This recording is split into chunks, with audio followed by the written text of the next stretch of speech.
school guy, old school race guy that can talk about what's going on with the driving community there at the World Racing Group. We've got a fitness guy who was doing a great job because I've had some of the racers that I work with on media coaching that have attended your facilities and are pretty amazed at what you do for them. And then we got the sim guy. So we've got a great mix here. So it should be a very, very fun group indeed, because it's driver development from a whole different aspect and a whole different view. So our first guest on the end is no stranger to the Racetrack Business Conference because he's been here from the start, back when the weather was a little better for the Racetrack Business Conference because we were still down in Orlando. But I'm not going to complain. Tom Deary is a graduate of the University of Wisconsin-Platteville in business and economics, but more importantly, you've got your PhD from the University of Deary Family Operations at Rockford Speedway in what I like to call advanced racing common sense. Nobody connects with the local audience better than the folks at Rockford Speedway. They understand their customer. They understand their racers as well, and they know how to put on a show. And he has also attended every single Racetrack Business Conference. Tom Deary, your opening remarks, please. Good morning, everyone. Great to be here. Dennis, you scared me for a minute. I thought you were going to go through the whole resume, which that would not be very pretty at all. It's an 8.5-hour show. Yeah, at least 8.5. But yes, I've enjoyed this event. I've watched it grow as well since the beginning. It's an incredible mix of types of racing that are here in this room, different types, different facilities, different reasons, and I don't know that anywhere else we put together this type of a diverse group. So we really need to capitalize on that today, and that starts with you guys pitching in and asking questions and trying to walk out of here with one or two gems. Our next guest, Steve, I think you win the award for the most miles traveled from your home base to get to a panelist here, because your home base is down under in Australia. I really think that your company needs to hire me just to come over and check out the facility. All expense paid trip for two would be nice. Your background as a race engineer, though, has convinced you that not just the top drivers in F1 need driver simulation. You're trying to make it available to every race group, not just the F1 guys. Please introduce yourself. Thank you, Dennis. Good morning, everyone. I'm Steve Hoynville, Managing Director of Modem Simulation. This is our first Racetrack Business Conference, so Tim, thanks to you for the opportunity. Very, very happy to be here. Prior to establishing Modem a few years ago, I was a race engineer or in either motor race engineering or engineering management for about 20 years. And I think simulation should be available to anyone who is limited to track time. I don't think simulation will ever replace actual track time, it augments it. So whether you don't have the budget, the time, or the regulations of the category you're in limit the amount of testing, that's where simulation comes in for sure. Our final guest here on the end, Roger Penske, I understand, asked you to design a training program for his IndyCar racers. Boy, the captain can be a pretty tough customer. So if it's approved by the captain, it's got to be pretty darn good.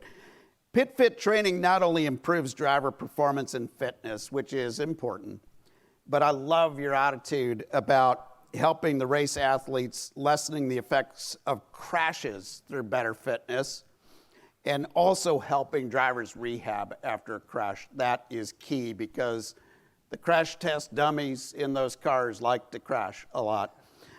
Jim, please introduce yourself to the crowd. Good morning. It's great to be here. Sorry I'm a little late. I got in from Sebring last night where I spoke to a vastly different audience of 15-year-old kids who I had to explain about when I got started that I couldn't look up things on the internet because it wasn't around. You can at least understand that situation. We've done this for a long time, and as I said, I got started with Roger Penske, blindly going into something that I honestly had no idea what I was doing because nobody was really doing it, at least here in the States. And it just through connections, dumb luck. I've always said that I was either too dumb, too brave to know what was wrong, what was right, but just kept on moving forward, and eventually it caught up. And the beauty of what we've done over the years, you see the evolution and you see the arguments about our drivers, athletes, and this is, every workshop I do, I have to explain, yes, Tony Stewart wins races, but he could have won more. But now it's become something where the recognition of not just from the performance standpoint, but the safety side of it as well. And that's the two things that we look at, safety and performance. The glamorous part is the performance. The less sexy thing is the safety. Luckily, they go hand in hand, and we've had some success with that. But I'm glad. Usually, I'd be speaking over at the International Council on Motorsports Science, so it's kind of nice to be in a different audience and talk about the development of these young drivers. So, we just keep doing what we do, and I still feel like we're just at the tip of the iceberg. But I'm glad to see that more and more people are finding out that you can save lives basically by raising the human performance of these athletes. I'm even seeing some short track racers that understand that fitness is very important. So that's a good sign that, we used to see old Bubba, about 300 pounds, trying to wedge his way into the window of that short track car, and now they're smarter to understand that There's fitter a few of them driver still. works. There's a few of them still out there. Oh yeah. Well, I shouldn't be talking. Steve, what types of racers benefit the most from race simulation? And by that, I mean not only the type of racing that they do, but their age group, their expected, where they expect to be in the sport. I think it comes back to what I said in my opening comments. Anyone who is limited to track time. So we have karters who are 8, 9, 10 years old. We have historic, wouldn't even call them gentleman drivers, but historic racers who are in their late 70s, early 80s. They all get benefit from track time in a simulator. The most common comment we get is for the guys or girls who might race 4, 6, 8 times a year, whether they're in GT, Carrera Cup or historics. By the end of the race weekend, they're ready to go. They've had their 3 practice sessions, qualifyings, and 3 8-lap races, and they're dialed in. So by spending an hour or 3 or 4 in the days or couple of weeks leading up to the event, they're dialed in before they get out on P1. So it doesn't matter. It could be a professional driver partway through their career, at the end of their career. It could be a gentleman driver or an up-and-comer in karting. It just augments. It's no silver bullet. It's like shock dynos were 20 years ago. They were all of a sudden the key engineering tool to have. Everyone bought them, but the teams who knew how to use them or utilise them got the advantage. Simulation's exactly the same. It will never replace track time. It augments it. So anyone who's short of the availability to get on the track benefits, regardless of where they are in their career or their stature in the industry. Jim, do different types of racers need different workout programs targeting different body parts, or do you have a program that's pretty much a one-size-fits-all? How does that work? And how do you determine what type of program to build for a driver? Is it the speed of the race car, the amount of G-force? What goes into designing a fitness program for a driver? Well, really at the very basic level, we don't even see them training them to be race car drivers. The first thing we do is we want to build a strong foundation, and it's pretty boring to do that. We go through a lot of analysis of their body position, mobility drills, just things that the average person normally would have an issue with that they also have. And it could be their hips are out of alignment, or it could be they believe it or not, we can determine if someone breathes heavier on one side of the body versus the other. That creates torsion on the body, which creates it's just, the body is a very amazing thing, and it will adapt to the circumstance. Sometimes the adaptation is a negative, and it creates low back problems or shoulders or neck or whatever. So, we start off at that respect, and then we build from there. Some drivers need to be stronger. Some drivers need to lose weight. It really is, that's the foundation of how we start everything.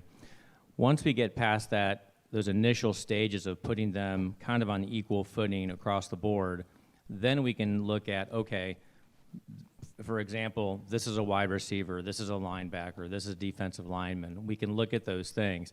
At the end of the day, it really comes down to the length of the race, how many races they have, the conditions they're in, their gender can certainly have an impact, and their schedule.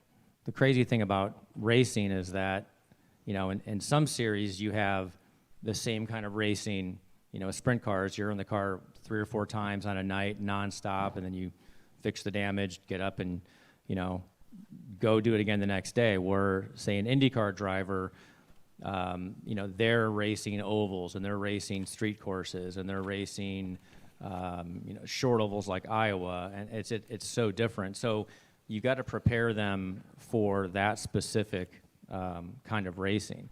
We'll do very specific things around oval racing, but then keep in mind that if you focus on doing one thing over and over, well, like I just said earlier, the body is going to compensate. So if you look at a tennis player and their right arm is this big because they're right-handed, well, that's going to create problems in the rest of their body. So you have to create a balance. So it's not as much we're doing things specific to the series they're in. It's more of the fact that we're trying to keep their bodies basically strong, supple enough to withstand accidents, crashes, that kind of thing, and race for the entire season. So it may not be the right answer, but most drivers they either need to get stronger or be less fat. I mean, that's kind of the way it is with anything. And some people have issues with the cognitive side of it is a big part of what we do, and that is across the board. Like, everybody goes through the cognitive and the reaction, the situational awareness training. That's probably the thing that puts our program that's different than any other, I would say, sports performance program. You've been doing this for a while now. What have you learned now and that you're using now that you wish you had known before you started this all when Roger Penske asked you to come up with a fitness program? How much has your program evolved over the years? I wouldn't change anything, because all the mistakes I made kind of helped me kind of weed through what works and what doesn't. I wish I had hired more people early on, so I wasn't doing everything. And that, in the very beginning, I think with a small business, you're afraid to share the workload because you don't trust other people. Not that they're bad people, but I mean, only you can look at your books, or only you can do this, and it, you see a lot of that. And I think that was my attitude in the beginning, trying to do everything, jack of all trades, master of none. And the beauty is now that the people that I hire, I put them in a category, and I say, don't worry about the money. Don't worry about this. Don't worry about, I'll get you the customer. I'll do this. And that has allowed, that's the growth of our company, is we have people now that are specialists in what they do. And that has created the ability for us to seek out different opportunities, different things. I don't know. I don't think I would really, do anything. I would have probably talked less and listened more. Would have been a good idea. That's probably strong advice I tell my kids in general. But I mean, all the goofy things that we did years and years ago, I kind of thought that was the right thing, and we've changed our program dramatically in the last even 5 or 6 years, that now I look back at those things and those weren't effective. But we've learned from that, and now we're finding, okay, this is what we need to do to keep these drivers safer and better on track. Whatever your business, if you don't evolve, you become extinct really fast. All right, Tom, how much have drivers really changed over the years, or is that just one of those myths that drivers are different today than they were way back when? Well, first of all, I've learned that we all need to get stronger and lose weight, so we're all down for that. New Year's resolution for everybody. Yes, of course. I think that we all have that. Now we just need the path to do that.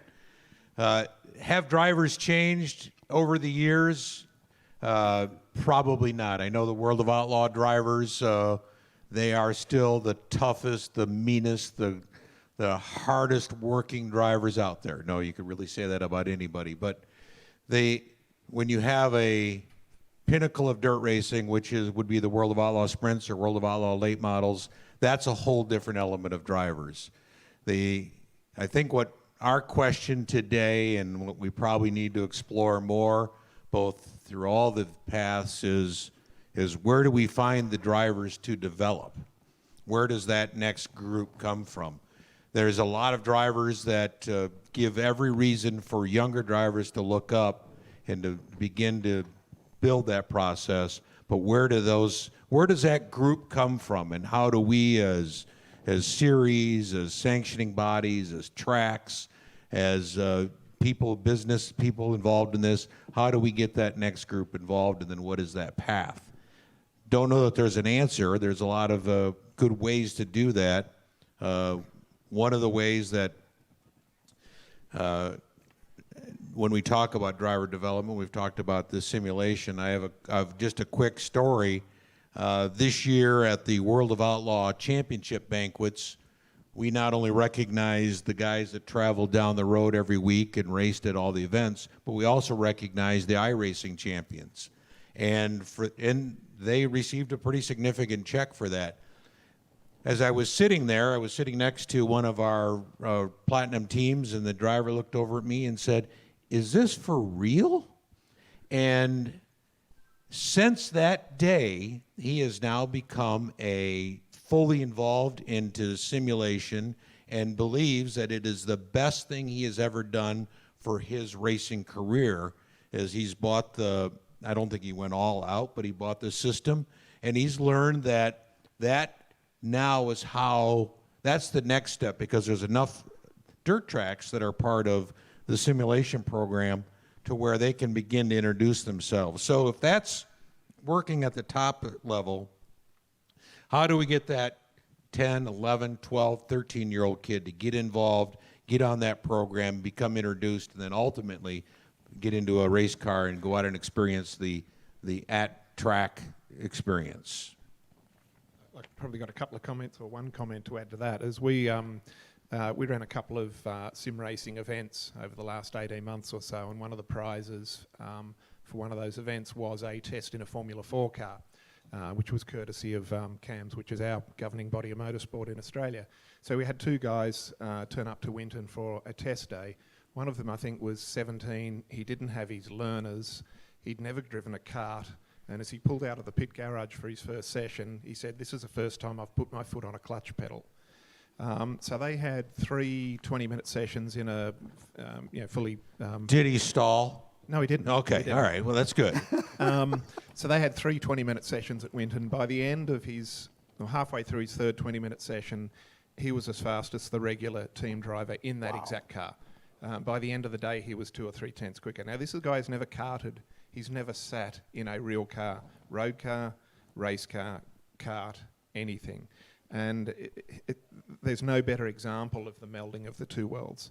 And it is a hell of a lot more affordable to spend your time learning your craft in simulation than it is even in karts, because karting is becoming more and more expensive. But it's the melding of those two worlds. The other interesting part of that is over the past few years, the sim racing world and the real world tended to be converging, because the sim racers saw that as a path to transition from the virtual world into the real world. But what we're noticing now, that sim racing is becoming more and more a validated or regarded as an authentic form of the sport. It's becoming a sport in its own right. So we're now seeing guys trying to win sim racing championships or events, and they're starting to digress from the real world. So they're going away from the most compelling or realistic experience, because all they're trying to do is win in sim racing. So for the previous few years, everyone's trying to get closer and closer to reality. But now that there's prize money and there's a very likelihood of a career path to stay in sim racing, they're doing things like they're turning off the force feedback. They're not getting the most realistic pedals. All they care about is their lap time in the sim event. So it's an interesting contradiction, if you like, that we had the converging of these two worlds, and now we're seeing the top end of sim racing guys or girls, they're thinking, well, I can actually stay here. I don't need to migrate into real world racing. So it's quite an interesting state of flux that the simulation world is in at the moment. Very interesting. Jim, as I said, one of my media coaching clients from a few years ago went through your program and saw remarkable changes in performance on the track, which is really what it's all about. And thought he was incredibly physically fit before, was a workout warrior, as he said, but was just beat by your program. Like, just couldn't believe the difference between doing that, his workout routine, which was not coached, and your program, which is specifically designed. What's the most common physical part of a driver that they tend to neglect before they get into an established program like yours that understands specifically the needs of fitness in auto racing, because most gyms do not? Well, I mean, I think if you look at from a simplest terms, most drivers that come into our program, and we've never had a driver come into our program and basically cruise in and like it was no big deal. It's never happened. I mean, we know exactly how to push people to certain levels, and we know what they need, and we just have a system that is maybe a little more unique. I would say one of the biggest problems drivers will have is they don't respect the cardiovascular strain on the body when they get in the car. And I think what they don't realize is the elevation of the heart rate while they're in the car. So they tend to, and the specificity of what muscles are being used from a muscular endurance standpoint. So we'll get, most drivers will say, well, I run on the treadmill, or I bike a ton, or, I elliptical trainer, or I do all those things, even rowing. And that's great for your cardiovascular system, but I think they miss the fact that the muscular endurance you're gaining from that is primarily lower extremity, where in the race car, that's not where the work is being done. It's mainly it's the whole body, but from the waist up. So we introduce them to pieces of equipment that are specifically designed to tax them from an anaerobic and aerobic standpoint with the upper body. And we seek those out. That's the biggest shock, I think, why so many drivers struggle in our program that come in as super fit. But I think what we've done in the last, I'd say, 10 years, and actually Lynn St. James is the one who kind of got me on some things in this area years ago, is we've really beefed up the analytical, cognitive, processing skills, the reaction skills of drivers under stress. And that is the one thing that I would say they don't tie those together. And so if, there are drivers out there that are brilliant. I mean, you just know they're smart drivers. And then there are some drivers that they're not. And they're going to get to a certain level that they can go so far. They're very, very good. It doesn't mean that the drivers who aren't brilliant outside of the track aren't going to be good. They're great at what they do. There are just some drivers who you take them off the track and they're well-spoken, they're well-read, they can process things. And when we see those drivers that sometimes don't have that same level, and I feel like I'm trying to say they're not stupid by any means, but when we run them through a lot of the battery of tests and the training that we do, you see a struggle. You see a severe struggle, and then when you put some sort of stress on them, whether the elevated heart rate or heat, it gets even worse. And so, that can be trained, But I think a lot of drivers don't understand that what they go through in the car. There's this happens here, and then this. Oh, then there's this, and then there's this, and then you don't. When you break it all down, it's amazing that every driver doesn't crash in every single lap in every single race, because it blows me away. But I do think that is the one aspect, besides the cardiovascular conditioning and specificity, is just the need to cognitively train your mind to be able to understand the neural pathways, and that will correlate, hopefully, to some of the same situations on the track. I see a lot of that in my media coaching clients, where they're almost pre-programmed. But you need to stress them out in situations that they haven't encountered yet to get them better at what the ultimate goal is. Well, it's like, I use the analogy, like, I'm not a golfer, and if you are, that's great, but obviously if you golf, it's pretty well known the old school way of doing it was just golf more. Well, now you don't golf more. You do other things to enhance your golf game. The same thing with racing. Just driving more is not always going to be the way to make you better. Yeah, it will, but what else can I do outside of the car? And besides the fact that it's a heck of a lot cheaper to do these things outside of the car than it is to do that. We use SIM in our program, and I think it's fantastic. We use it an integral part of our program, as a matter of fact. And so, there's the closest thing that we can do to putting a driver in a car is on a sim. I'm not going to coach them how to drive. I don't know how to race cars. It's not my thing. But we've spent so many years working with drivers and learning from them that we have a pretty good idea how to be successful and what makes the driver successful. Well, this is go ahead. I was just going to add a comment to that, is if you've got a premium sim offering, you get a trained professional driver. Like, we've had Scott McLaughlin in our sim in the last 12 months, who's the reigning supercars champion. He was preparing for Bathurst 12 Hour, which is a GT race, wasn't familiar with the circuit, obviously, not familiar with the car. So he came in and did, I think, 3 hours over the course of a week. He would turn up in his shorts and singlet, and after 40 minutes in the sim, he would be dripping with sweat. And that's just in an ambient temperature like this. So it plays exactly to what you were saying. If you can get the driver in the sim, it allows you the ability to stand right next to them and see the physical effort that they're putting into it. It's not an easy thing. It's as hard physically in the sim and mentally as it is in the real car. Yeah, we'll put heart rate monitors on the drivers in the sim, and the more inexperienced drivers you'll see, and even some of the cognitive drills we do, we'll see, we'll have them do some sort of cardiovascular exercise or some super high intense circuit to get that heart rate elevated. Yeah. And then we'll have them run through these cognitive drills. And sometimes the heart rate is higher in the cognitive drills than it is in the exercise because they're so ramped up. And in the sim, the same thing. The more experienced drivers, I think you won't see that elevation in the sim. But some of the younger drivers, I don't know, if their heart rates are higher in the actual car, they're going to explode because they're so caught up, though, in the moment. It's so real to them. And I think you have to have, as you said, it has to be a quality sim.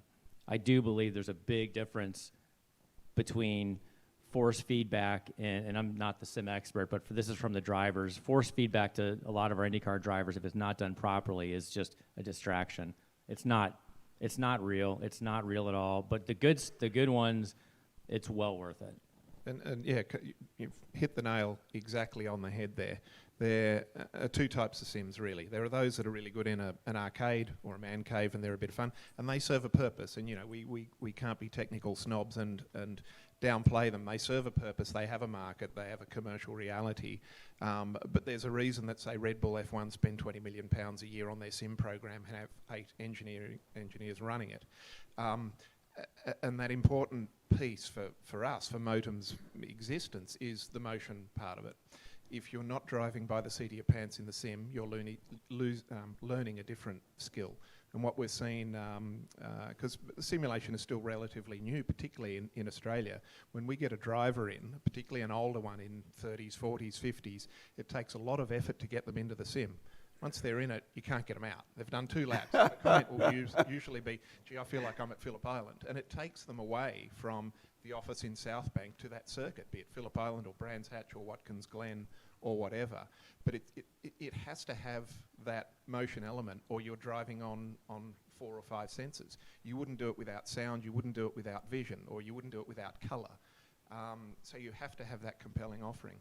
And the other thing that we've noticed, again, we touch on the sim races versus the real world races, is we'll consistently get real world racers who have no simulation experience, and they will adapt within 5, 10, 15 minutes. The sim racers who have spent all their early years on a static sim with a screen, and then they come into a VR environment with motion, takes them 2 or 3 hours. But once they get there, they never go back. And one of the first competitions we ran, the 2 guys who qualified first and second for the event, they were absolutely convinced if they turned the motion off, they would go faster.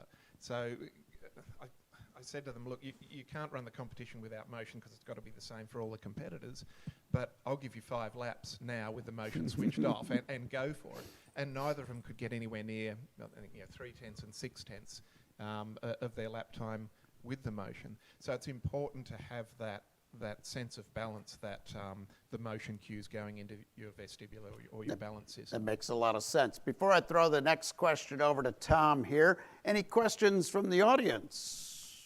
Okay, I'm going to come to you next.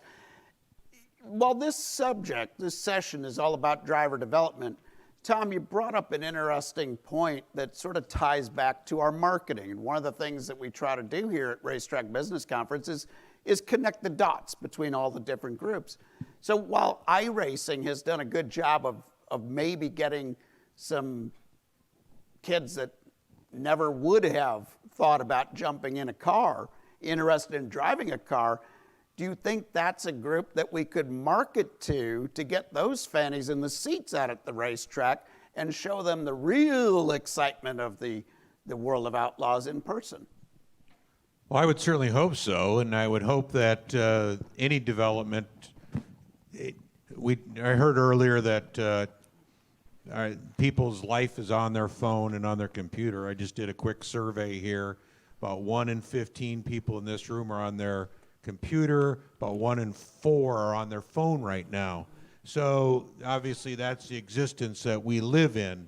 So for us to, where do the drivers come from that we need to develop? Back to that question, iRacing, sim racing is definitely an entry into motorsports, whether it's on a road course, whether it's a dirt track, whether it's an oval track.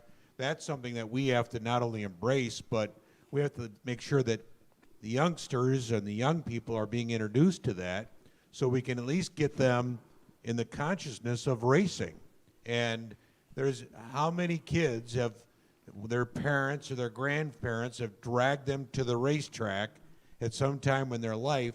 They'd really like to do it, but that cost of entry, that wait, it's not going down to the local sporting store and buying a bat and ball to go out in the backyard and playing it. So we have to come up with another way to at least begin to whet that appetite, maybe create that interest, maybe spark that interest. And if that's on their computer at home, or whether that's on a simulator, or whether that's even in an arcade, or even at the racetrack itself, we need to find that way to do that, to get that youngster, that kid, in that seat so they can begin to experience it. Maybe that's where that next driver comes from. I think also, if I could respond to your question, I was trying to work out how I could digress the conversation a little bit away from the topic of driver training and perhaps speak to the audience of track owners and people in that industry. I'll bore you for just a minute. In the very early days of Modem, we had a business development consultant come in to help me get the business off the ground. He was out of sports marketing in footy, Aussie rules football and cricket. He knew nothing about motor racing, but he knew about sports marketing and he knew about business. And he saw some of the race drivers coming through, both established professionals and up-and-comers, and he posed a question to me. He said, is this as close to reality as everyone's telling me, sort of the 90, 95%? And I said, yes, it is. Because bearing in mind I'm an engineer, that's my background. We wanted to make a sim that you could either train drivers with or develop cars. And that's me pigeonholed into my background. And he said, engagement, sponsorship, fan, corporate activations, have you ever thought of that? We have, I don't know if you run them in your categories in the States, but in Australia we have ride days or drive days, and normally they're on the Friday afternoon of a race weekend, where they put a second seat in the left-hand side of the supercar, and for an hour after practice or qualifying, they put sponsors or VIPs or people in the fan club of the team through. The teams hate it, the drivers hate it, and it's starting to get a bit stale because you get one lap with your hero, it's really quick, you're in, you're out, you're done, and it's sort of losing its currency or its value after many, many years.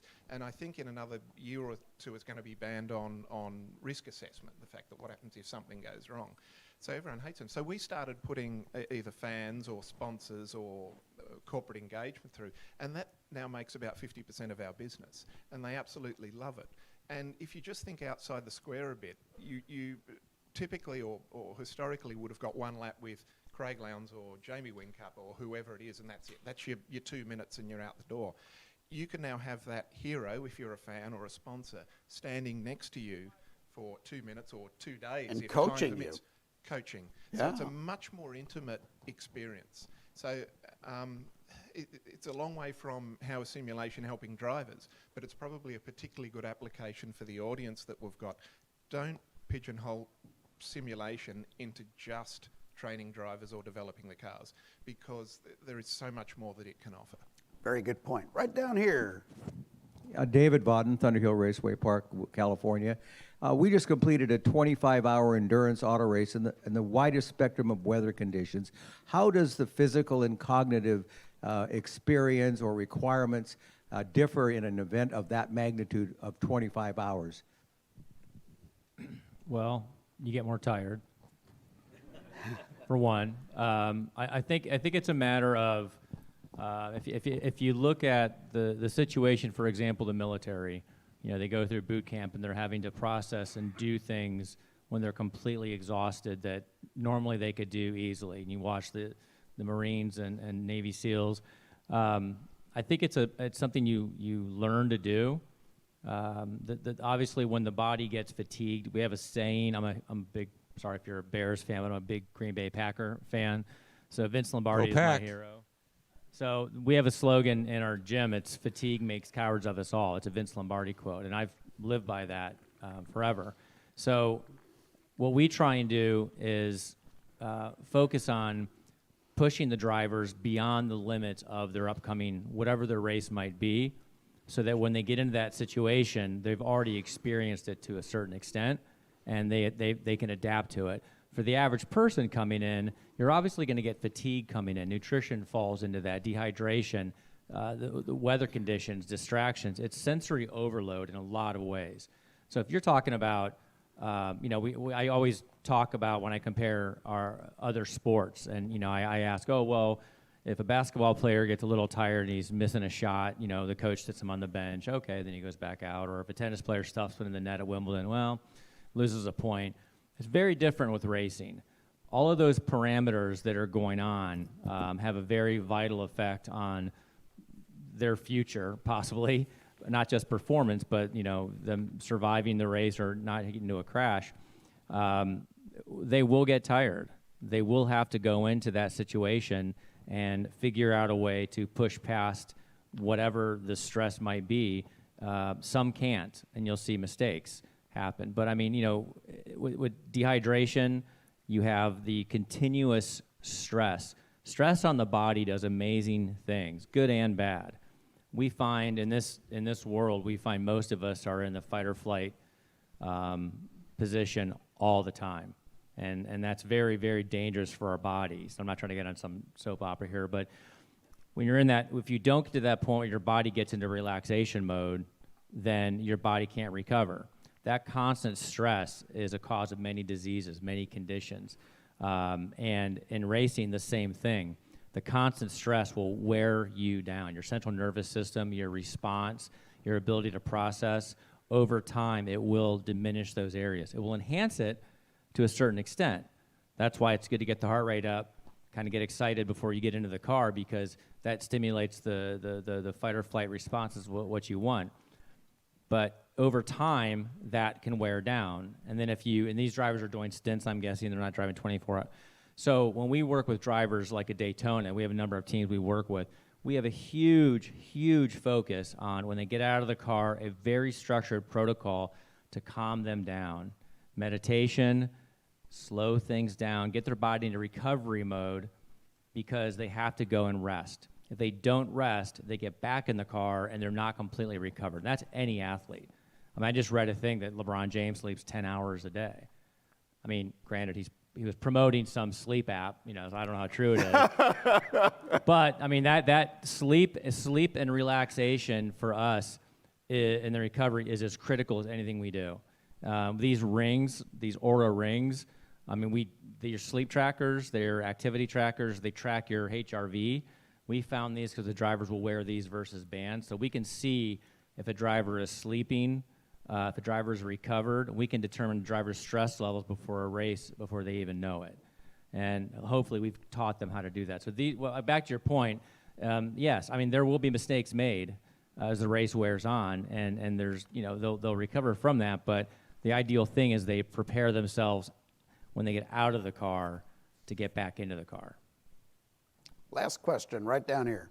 Hi, Mark Basso, Audubon Country Club. We just made a huge investment in our karting facility at the club, and it's really taken off. We're starting the kids at age 6 to 8, and so we have a lot of, we've been in business 16 years now. We have a lot of members, kids that have actually made it up to the pro ranks. But now, with all these kids starting to kart, have you developed a curriculum for training for these young kids at that age? I know in the football, baseball world, by 7th, 8th grade, you better be lifting weights if you want to get to that next level. So what can we help, you know, train these kids or show them a curriculum that these young racers that want to start at what age start working out and start developing their bodies?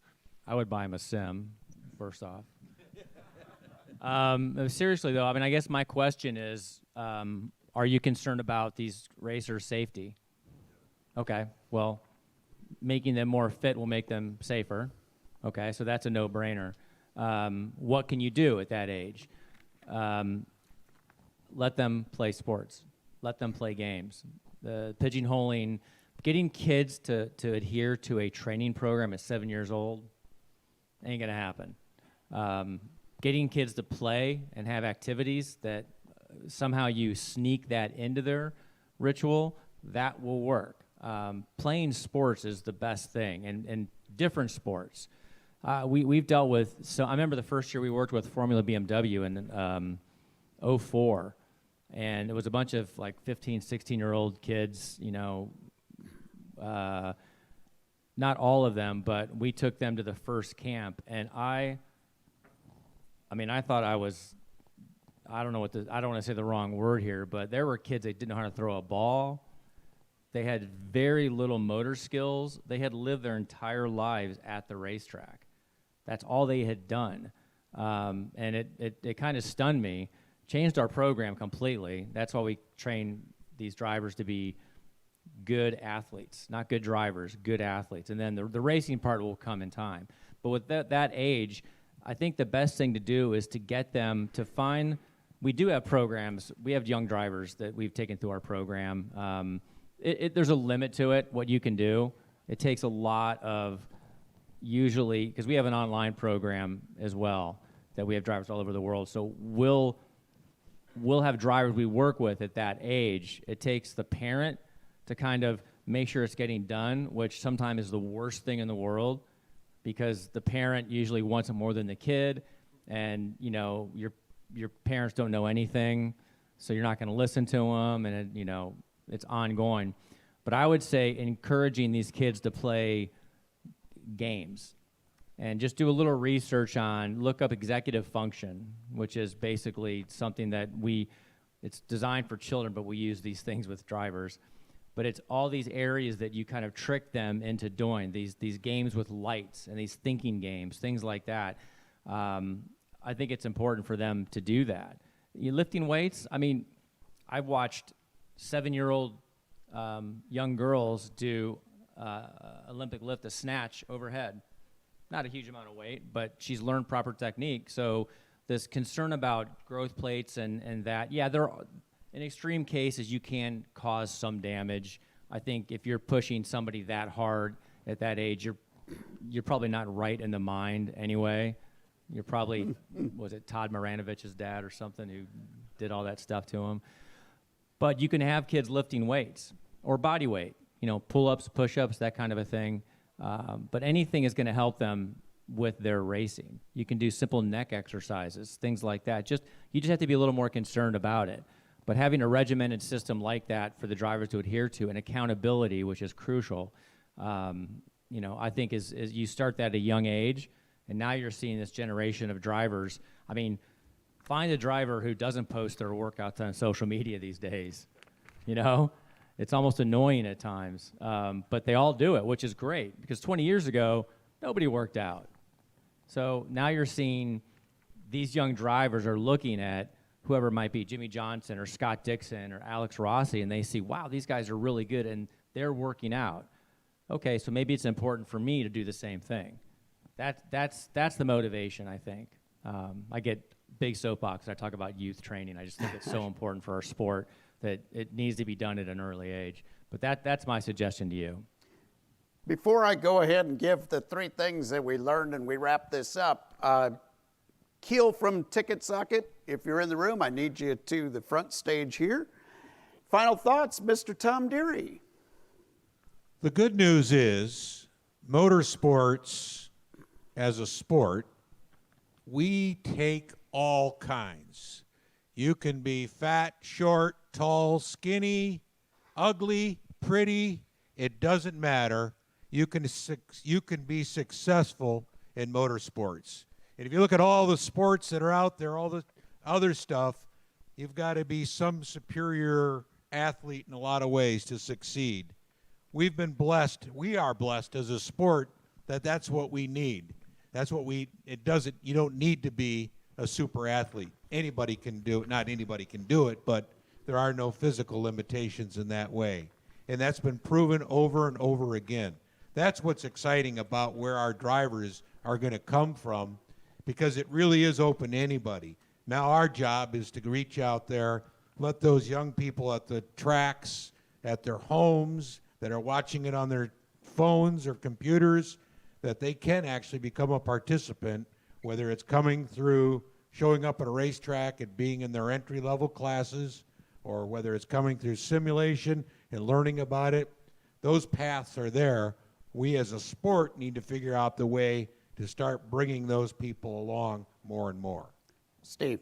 2 points in wrapping up. One is simulation is not a magic bullet or a silver bullet. You need to integrate it. It needs to be a regular part of your program, whether that's driver development, vehicle development.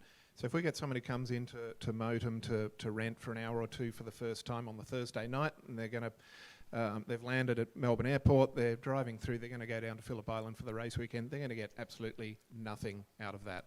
The guy or the girl who comes in 2 weeks prior makes 4 30-minute or 1-hour bookings in the 10 days leading up to the event will start to get some benefit out of it.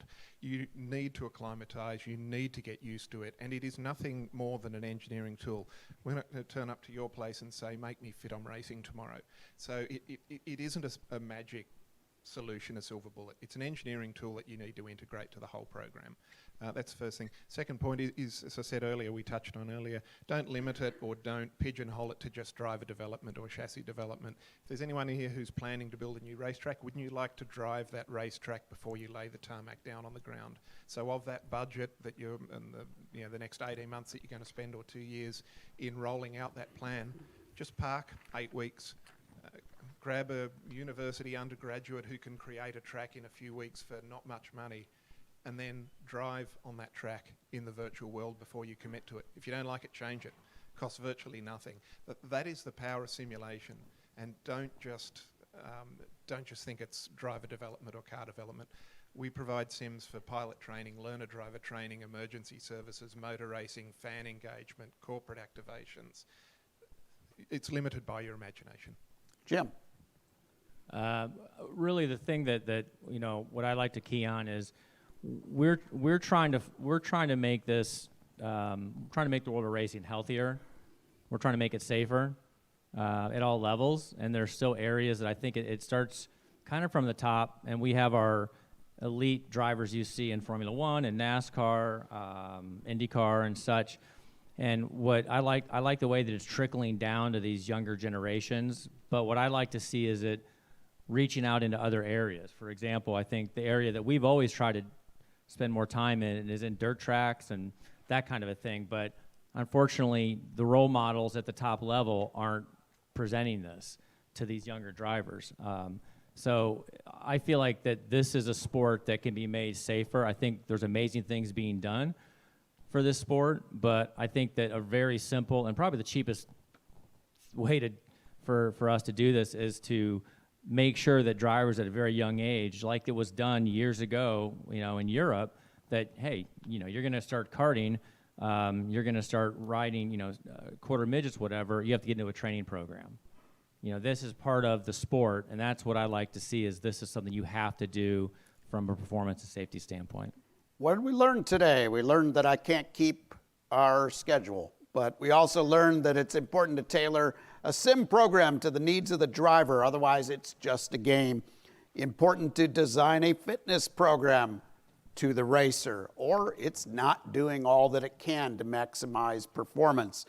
And from iRacing to advanced sims, they're all great to spark interest in racing for future drivers and future fans, and can be a great marketing tool as well. Big applause for Driver Development Group.